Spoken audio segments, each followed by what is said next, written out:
Shake that Kokyo. Prøv den nye Kokyo Milkshake med chokolade eller cappuccino-smag. Iskold forfriskende nydelse.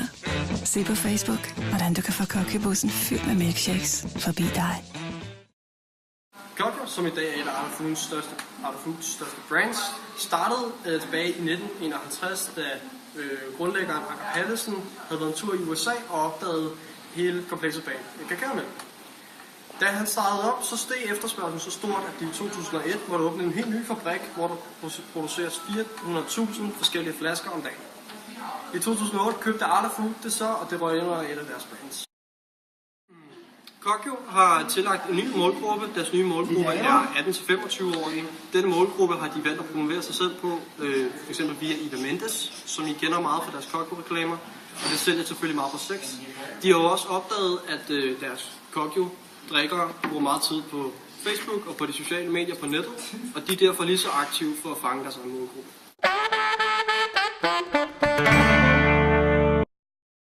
Hvis man begynder at tage fat på Kokyos promotion-parametre, kan man begynde at kigge på, at de for eksempel er meget aktive på Twitter og Facebook, altså de sociale medier, hvor de promoverer sig selv ufattelig meget.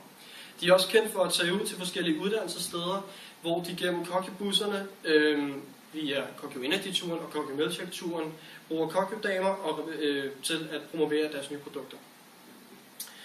De har også især kendt for hende her, det er Eva Mendes, som de har brugt til rigtig mange af deres reklamespots, og det har givet dem en rigtig god omtale. Inden det har de været rigtig, rigtig gode til den her massekommunikation på nettet, og gennem deres PR til at tjene penge ind.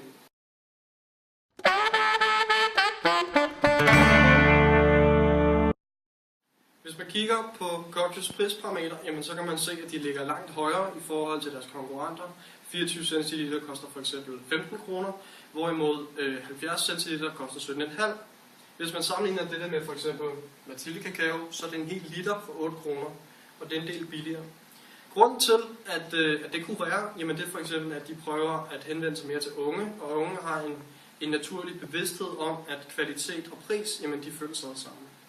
En af de andre grunde kunne jo selvfølgelig også være, at de prøver at lægge sig op af sodavandsmarkedet, og det er derfor, de også ligger der prismæssigt.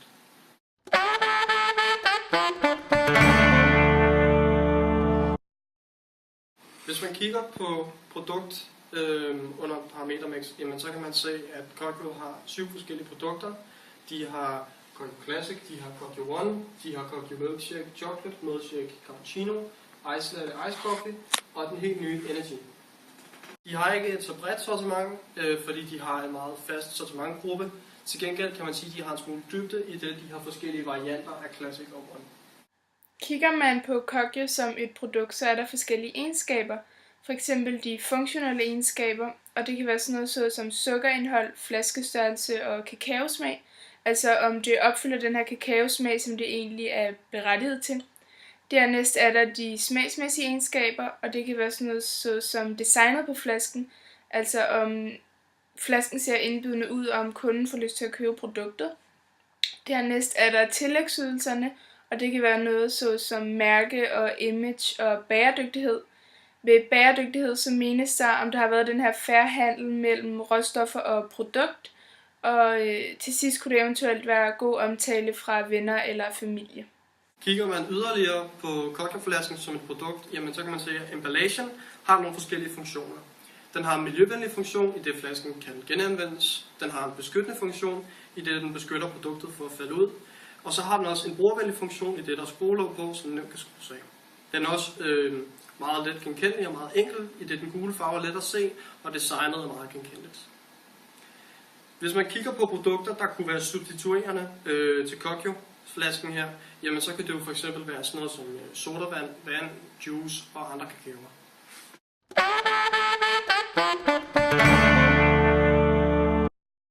Kokyo produceres stadig på fabrikken i Esbjerg, hvor efter en lastbiltransport sørger for, at produkterne kan komme ud til diverse supermarkeder. Kokyo anvender en indirekte distributionskæde, da den kører gennem flere forskellige handler, inden den kommer ud til konsumenten.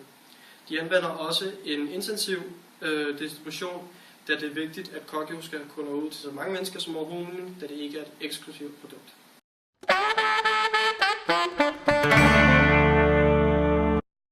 Kokyo har altid været et brand, der er blevet sammenlignet med noget, som man har drukket til en hotdog, når man stod i en pølsevogn, og det har altid henvendt sig meget til børn. Det har Kokyo nu gjort noget ved, og deres målgruppe og branding har udviklet sig meget, siden de fik det her reklamespot med Eva Mendes.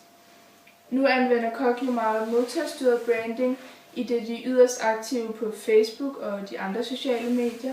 De tager imod kritik og forespørgelser fra deres kunder og bruger det derved i deres brand.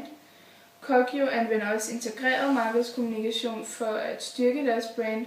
For eksempel de her Kokyo-busser, som kører rundt til forskellige uddannelsessteder, hvoraf deres kunder befinder sig, og herved bliver kunderne en del af det. I feel like Superman, they gon' remember me. I think I know I can. Who says it's hard to